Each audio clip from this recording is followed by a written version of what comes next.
ताम्रलिप्ति का नाम दूर दूर तक प्रसिद्ध था, व्यापार, विद्या और स्थापत्य के लिए। लेकिन उस नगर के बाहर बांसों के एक घने जंगल के बीच एक पुराना नागकुंड था। गांव वाले कहते थे कि वह कुआं शापित है। वहां दिन में भी ठंडक और अंधकार छाया रहता और रात में अजीब सी सीटी जैसी आवाजें आती। एक दिन युवा विद्वान विभांशु को एक पुराना ताड़पत्र मिला। उस पर लिखा था, जिसने नागकुंड के जल को समझ लिया वो मृत्यु को वश में कर सकता है।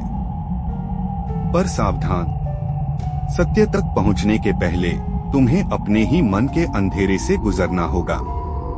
विभांशु ने इसे मात्र कल्पना नहीं माना। उसने प्रण लिया कि वो इस रहस्य को सुलझाएगा। रात्रि के तीसरे पहर विभांशु दीपक लेकर जंगल की ओर निकला।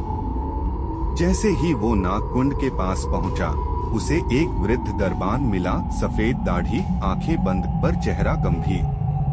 तू क्यों आया है उस कुएं तक जहां देवता भी झांकने से डरते हैं?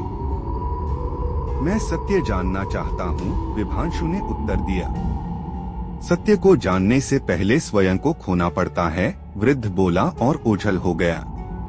कुएं के पास पहुंचा तो उसने देखा कि पानी एकदम शांत था, ना लहर ना हलचल। उसने जैसे ही दीपक की लौ कुएं में डाली, कुआं चमकने लगा। फिर उसे अपनी माँ की चीख सुनाई दी, फिर अपने बचपन की गलती, फिर अपने मित्र की मृत्यु का दृश्य। यह कुआं नहीं, मन का आईना था। विभांशु कांप उठा, पर उसने हिम्मत नहीं छोड़ी। उसने मंत्रोच्चार किया और कुएं में छलांग लगा दी। कुएं के भीतर वह एक विशाल सुरंग में पहुंचा, जहां दिव्य प्रकाश था और चारों ओर शेषनागों की मूर्तियां थीं। अचानक एक मूर्ति जीवंत हो गई। मानव, तू अपने डर को हराकर यहाँ तक पहुंचा है, पर क्या तू अपने लोभ को भी हरा पाएगा? शेषनाग ने उसे एक पात्र दिया जिसमें अमृत जैसा जल था। इसे पी तो मृत्यु तुझे छू नहीं सकेगी, पर यह तेरे गांव से सबको छीन लेगा। विभांशु ने पात्र को देखा, फिर सोच में पड़ गया। विभांशु ने पात्र वापस रख दिया।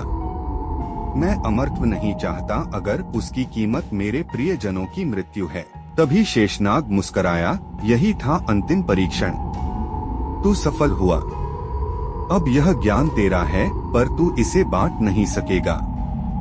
रहस्य वही रहेगा जहां होना चाहिए। विभांशु होश में आया तो पाया वह कुएं के किनारे है। ताड़पत्र उसके पास रखा हुआ था, लेकिन उस पर अब एक नई पंक्ति उभरी थी, जो रहस्य जान ले वो चुप रहना सीखे।